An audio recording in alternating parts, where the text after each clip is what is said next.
Swapping optics, measuring scope height, crimping bullets, and chassis system or real AI. This week on Mail Call Mondays.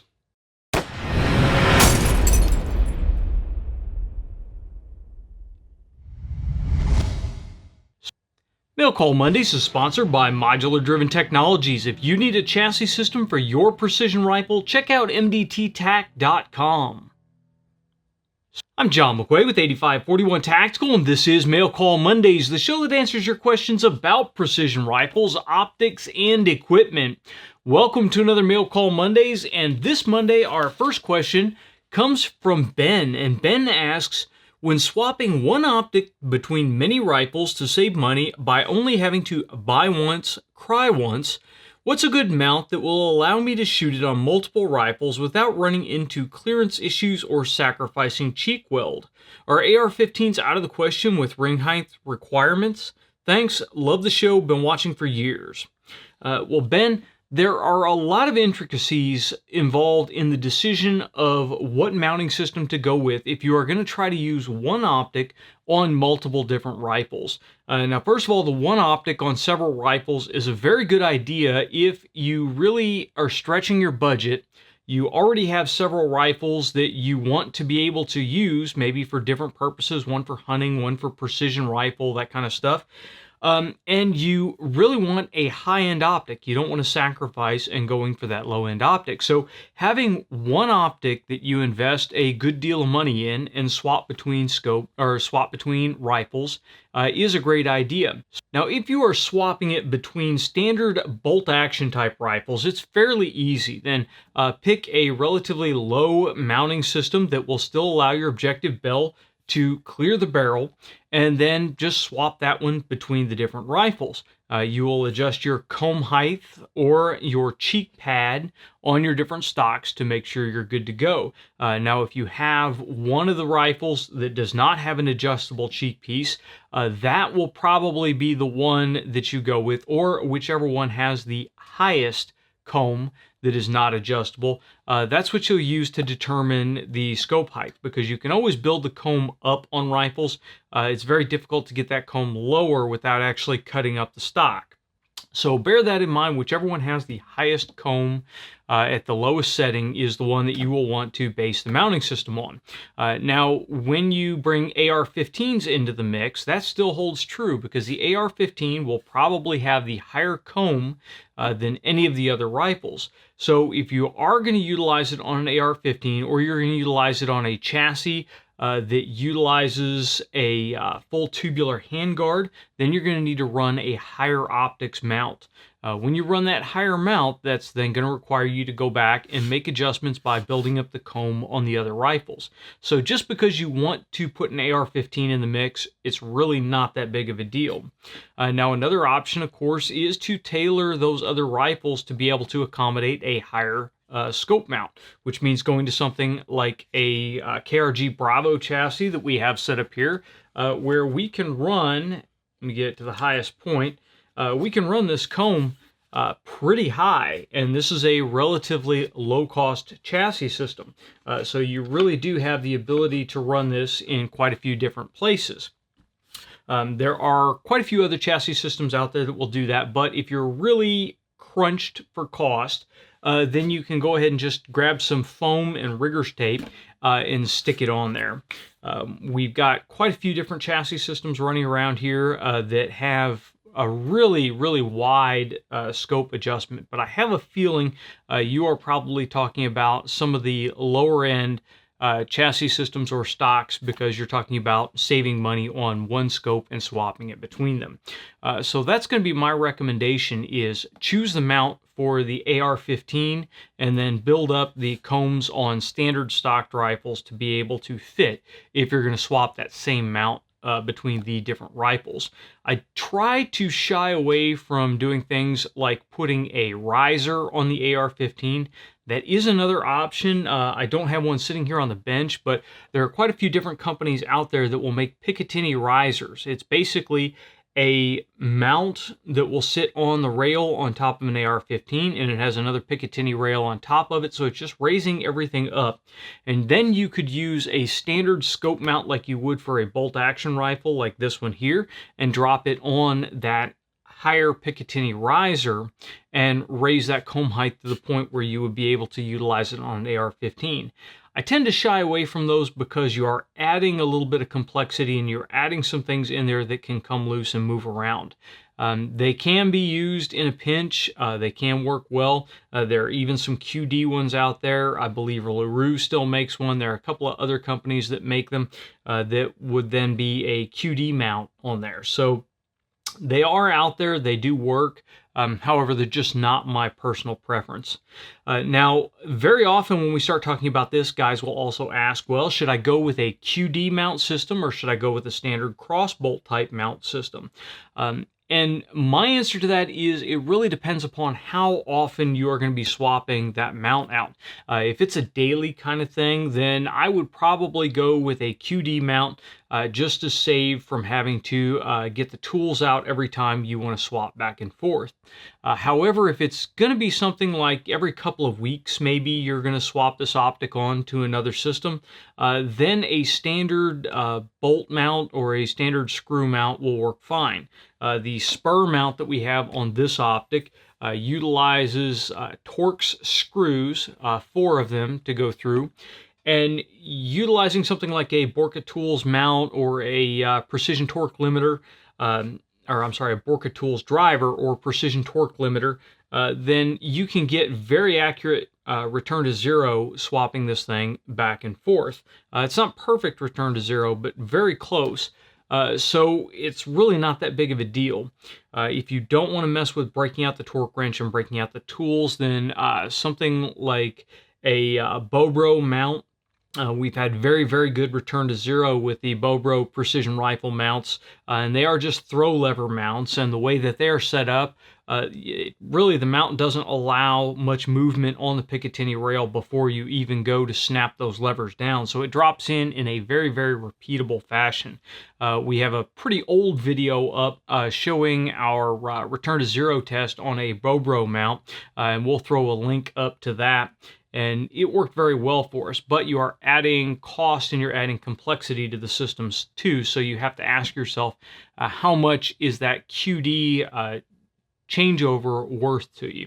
I tend to gravitate back towards standard mounts nowadays because they are fairly simple. It's just a cross bolt that you're torquing into place.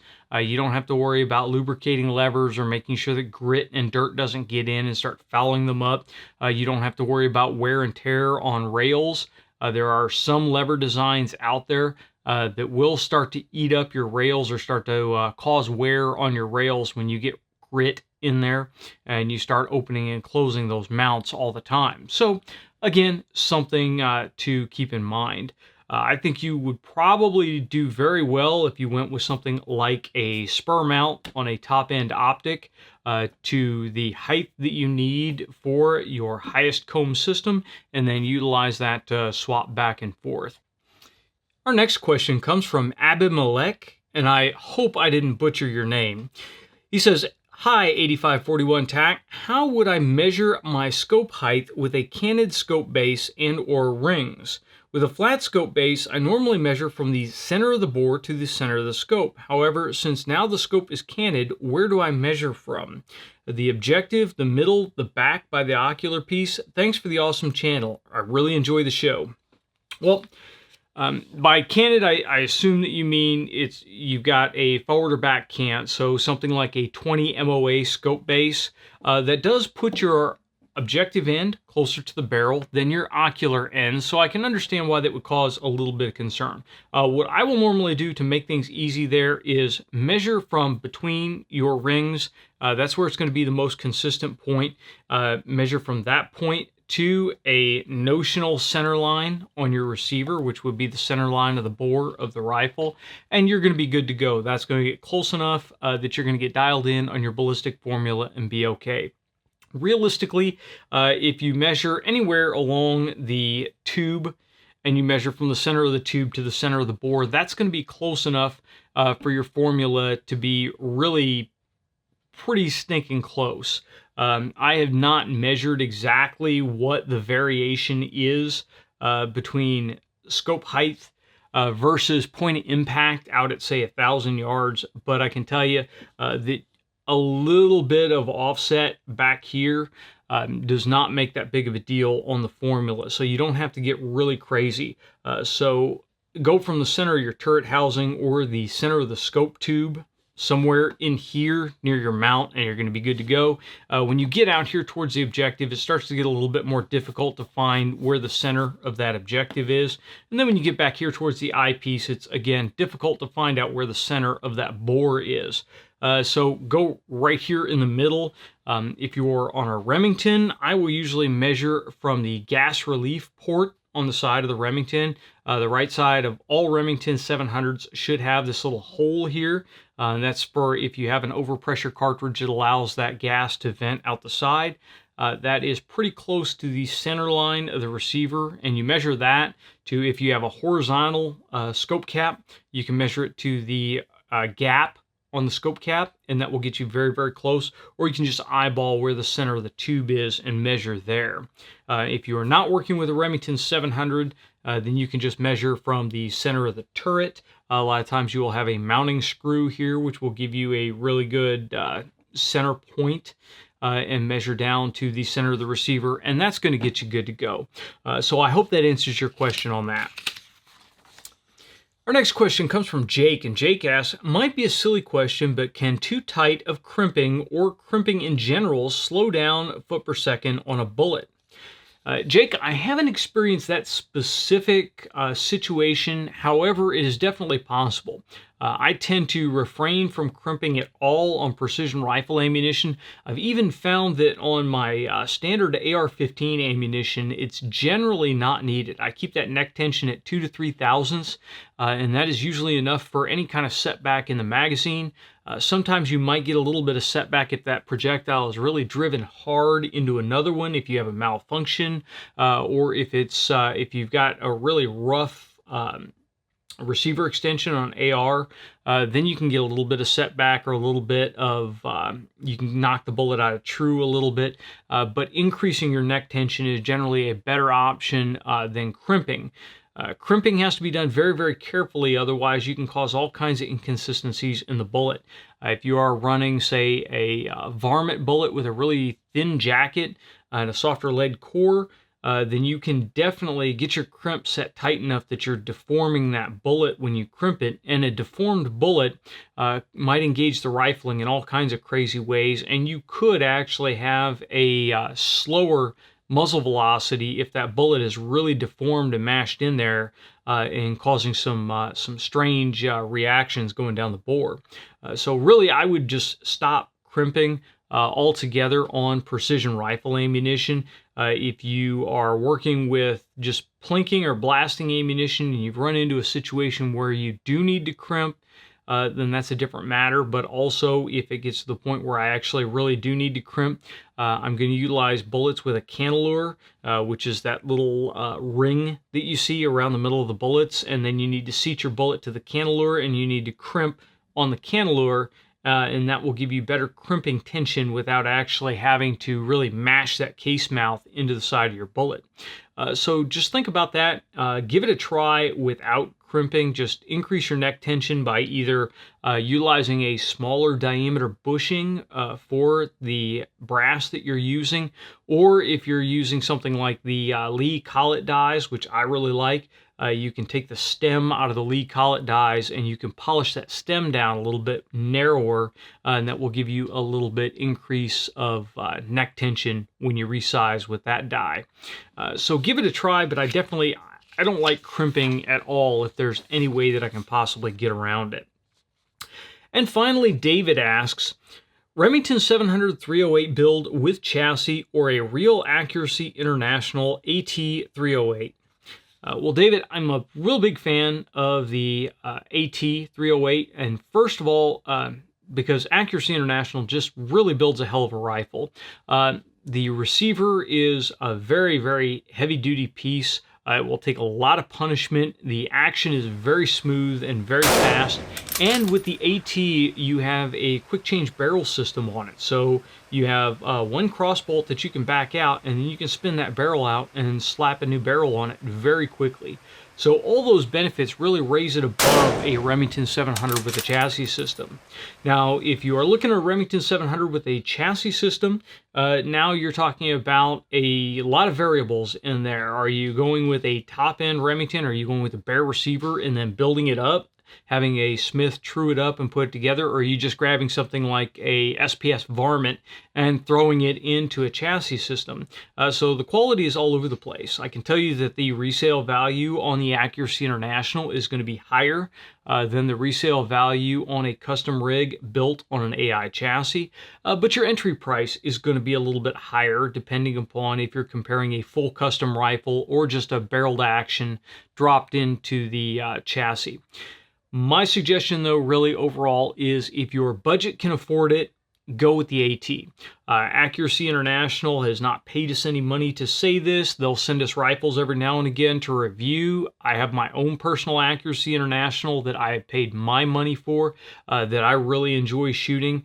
So I can definitely tell you that they are a quality rifle. They are good to go, but the price point very often is outside of some people's budgets. And if that's the case, then a chassis system and a Remington 700 is a great place to give you some room to grow.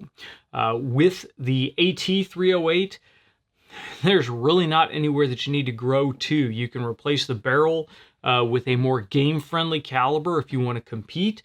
You can replace the barrel with aftermarket barrels from Proof for a wide variety of different manufacturers out there, and you're good to go. There really is nothing else on the rifle that needs to be swapped out, improved, or upgraded. It's good to go right out of the gate.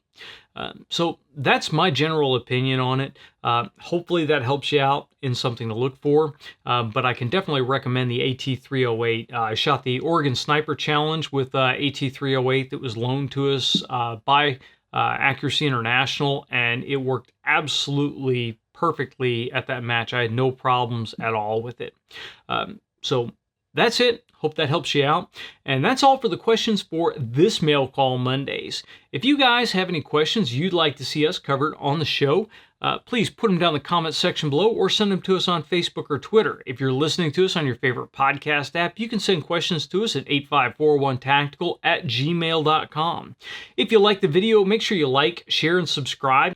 I also just want to take a minute to thank our Patreon supporters. Because of your contributions, we've been able to pick up a brand new 5K iMac, which allows me to get my editing chores done a little bit quicker. And any time that I can save in the editing bay allows me time to plan and produce more content. So thank you very much. If you guys want to learn how you can support us on Patreon, I will leave a link in the description down below. And we definitely would appreciate having you as our patron. And that's it for this Mail Call Mondays. Until next time, get out and shoot.